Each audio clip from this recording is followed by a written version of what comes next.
Hey guys, Jarek and Komodo here, going to be doing some more Killing Floor gun game, and yes, this is the map you were thinking it is. I don't know if you're going to recognize it because you didn't really play Battlefield 3, but this is Operation Metro. Someone decided to remake Operation Metro in Killing Floor. Not sure why they did it, but they included the blue tint.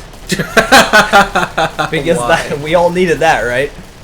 Yeah, this is kind of interesting. They did remake Operation Metro. It's only, I think it's only this section of it. I didn't really go farther away. It might be the whole map, and they just made two different versions, one for gun game and one for the regular Killing Floor mode, but I think it is just this section of it. So you use the downstairs, and I think it stops behind that wall. I'm not sure, but they remade Operation Metro, and there's blue tint, and the fire is blue. Just so you know. Okay. Yeah, I clicked it. I actually voted for it just so I could see what it was, purely out of curiosity. I also saw another one in the server that was Operation Locker, which, you know, that's from Battlefield 4. Hopefully that won't have blue tint, because Battlefield 4 doesn't have blue tint unless you're outside in the snow, and then you can't see shit. But yeah, I haven't played on that, and I have no idea what that is. I'm merely assuming it's Operation Locker. But yeah, I actually want to continue on from the question we had last video, because there's a lot you could say about that. It was, what is your favorite video game developer? And I feel that we missed one that is so, man, hit detection, so good. I feel that this is such a very obviously easy thing to say, but Valve. Valve, how did... I was thinking about it, there's actually other companies that I actually like more than Valve.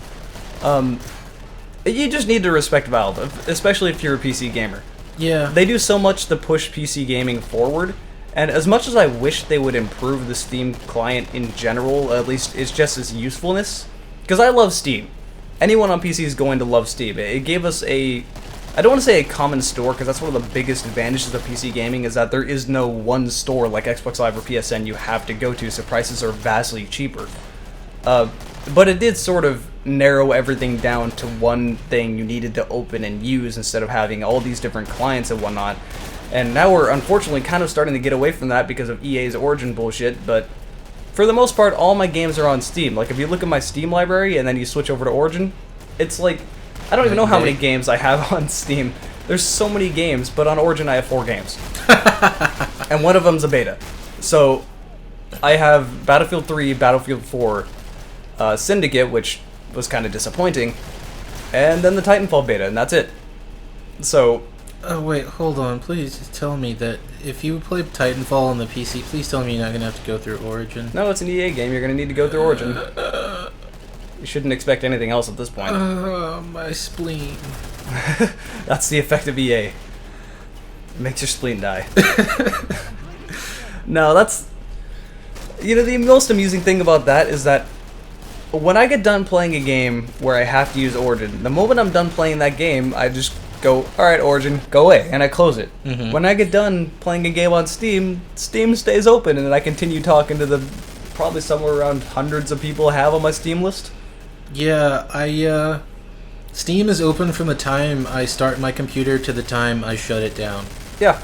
I mean, it basically is my secondary Skype. It's my gaming Skype. Yeah. So, yeah, with Origin, every time I sign on, it's just like, where the fuck is everybody? I have like 4 friends on Origin compared to the hundreds I have on Steam. And these people aren't like... Okay, before you all try to add me on Steam, I feel like I need to point this out. Please stop trying to add me on Steam. I get spammed friend invites, and no offense, but if I don't know you personally, I'm not going to add you. I have enough people on my Steam, I don't need more. You know, I keep getting the odd Steam invite for, like, a friend, and I have no idea who this person is. Not, like, one person, but, like, anytime anyone adds me. No idea who these people are, no idea where they came from. I try to get some sort of info out of them, they never respond. Weird. And I feel like it's your fault. It probably is. People have been adding Bird and Drake and all these other people just for watching videos. Drake doesn't seem to mind it. He seems almost flattered that people are kind of acknowledging him, which is a little strange. Oh, hi, what? Yeah, that guy scared the shit out of me. This gun is actually much more difficult than you would think it is to kill someone with it, especially in something like Operation Metro, where it's all hallways. What? I'd think it would be even more deadly in the hallway. Yeah, that's what I'm saying. You'd think it would be easier, but for some reason it's not harder to use it there, but it's still difficult, is what I meant. I see. Okay. Yeah, I don't know if it's because I've always kind of had I don't want to say I've always had attention, because that makes me seem like the spoiled brat kid, because that definitely wasn't the case. But I was always really active. Like, no matter what I was doing, I was always doing sports, always out doing something, because, you know, I'm lucky enough to live in a state like, that guy just vanished.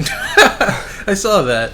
I was lucky enough to live in a state where I can, you know, you can do everything here. And I'm sure you've seen that. It's like, I've done surfing, I've done whitewater rafting, I've done snowboarding, I've done virtually everything, and you need contact to do that. So I've always just sort of known people, and I've always really just kind of been good at sports. So, I mean, I've always kind of had that acknowledgement, and I don't want to use the word praise, but you get what I'm going at here. So maybe it's just the fact that I'm kind of used to that, and it makes me not really want that. How did we get here again? I'm talking about people randomly adding you on Steam. Oh, right, okay. I don't know, it honestly does get a little bit annoying when people are spamming friend invites to you. But yeah, back onto the main topic. Hey, Blue Fire! From the Blue Tint. The main topic, good video game developers. I already did mention Valve because, you know, not only do they make good games every, you know, 8 years, if that. If you don't know, we're going on the longest drought between Half-Life games now. There was a longer time between Episode 2 and Half-Life 3 or Episode 3 or whatever the fuck's coming next than there was between Half-Life 1 and Half-Life 2. I don't even know what the time between Half-Life 1 and 2 was. 98 to 2004. Oh, wow. So, yeah, that was a while, and we're going on longer now. It's weird to think about. Episode 2 came out the same year as Crisis 1. You can't see it, but I'm making a face. So, yeah, it's been a while. It really has, but, you know, I guess it's worth the wait. There was no pun intended there. But yeah, I do really respect Valve for other reasons than that, though. If it was just because they made good games, you know, I would actually probably think less of them. But since it's always like, you know, them doing Steam machines and always trying to push things forward for PC gaming and try to improve the gaming experience, and more for just the consumer and for the developer, not for the publisher side. That's why I really respect them. Yeah, I mean, you compare something like Steam to what EA's doing with Origin. Origin's just there as a cash cow. They just want to make money. Steam feels like a friendly user interface for gamers. Now, I want to go ahead and change gears up a little bit here. I want to talk about game developers that could do well, but kind of don't because their fan base is giving them shit. And really, the first thing that brings to mind was, well, I kind of don't want to say it, but I do at the same time because, like, I know how the people feel, and then I get an idea of how they feel, but Nintendo. I don't think that was because of their fan base. No. It's more than just that. I was, like, thinking of a specific incident. I was thinking about friggin' Wind Waker. And I don't care what you think. I don't care if it was cartoony and stupid. I thought it was a good game. And I was okay with them trying, you know, something new, at least in the art style. Now, here, that's kind of where it ends, because then we start playing on Nintendo's gimmicky side, which... Okay, I'm sorry, but the 2DS is stupid. I don't care if it's cheaper, and I know people who want to get a 3DS or the 3DS games will be like, well, I do care, and that's fine and everything, but, like, it seems like they made that thing for people who had children and they didn't want them using the 3D feature. Here's a hint. There's a slider that goes all the way into the off position. And then I want to talk about... Even if the 3DS was only in 2D, I don't see the point of the 2DS because it doesn't fold. Yeah, there's that too. It's so much larger now. Get off me, Ant. It's so much larger now. It's not good for storage. Yeah. In general, Nintendo made a lot of mistakes. When it comes to handhelds, I can't say anything about that because they're always profitable with Nintendo. They're always the company to go to for handhelds. And as much as I want the Vita to succeed, there's no games on it and it's too expensive. So, you know, as for right now, that's not what I can have any gripe with logically with Nintendo, but they just made a lot of mistakes when it comes to marketing. And in general, I'm not the core audience that Nintendo's trying to market towards. They're not trying to market towards hardcore gamers that are going to be playing games like I'm playing now. Exactly. I mean, that's really what annoys me because they turned their back on their core audience. And now the funny part is, since they marketed the Wii U so wrong, they just assumed that, well, the Wii did fantastic. You know, the Wii U must do just as well. You know, the type of people that bought the Wii didn't know anything about the Wii U. And they're not going to, because they're not going to keep up with the gaming market. And now that they've kind of lost that market, they're going to have to go back to your hardcore gamers sooner or later, and they've been trying and somewhat failing. Actually, failing badly.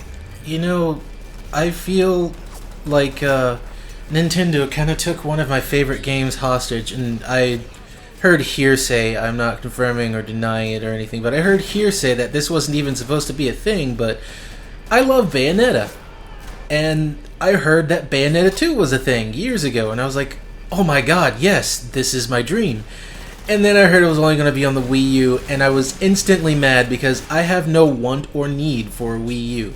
Yeah, that was their attempt at trying to get the hardcore audience. Here's the problem, though. You're not going to get the hardcore audience with gimmicky things like Nintendo likes to put out. The hardcore audience doesn't care about a gimmicky 3D feature or motion controls or having a gigantic tablet controller.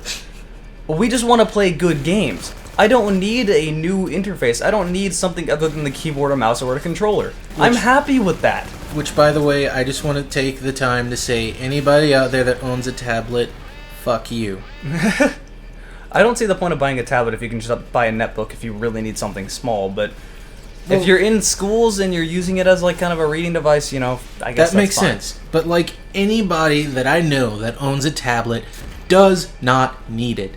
I really don't understand why tablets are a thing, and I'm sorry, I hate you for no reason. I barely got that guy with the backswing.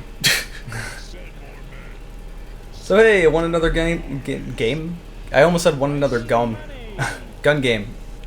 Good job. Best English. Whatever. It works. Random money flying from around the corner. So yeah, I want another game of gun game with blue tint. You're on fire. Yeah, a little bit. I don't know what lot me on fire, man. I'm just cruising with this English right now. I'm gonna go ahead and stop while I had.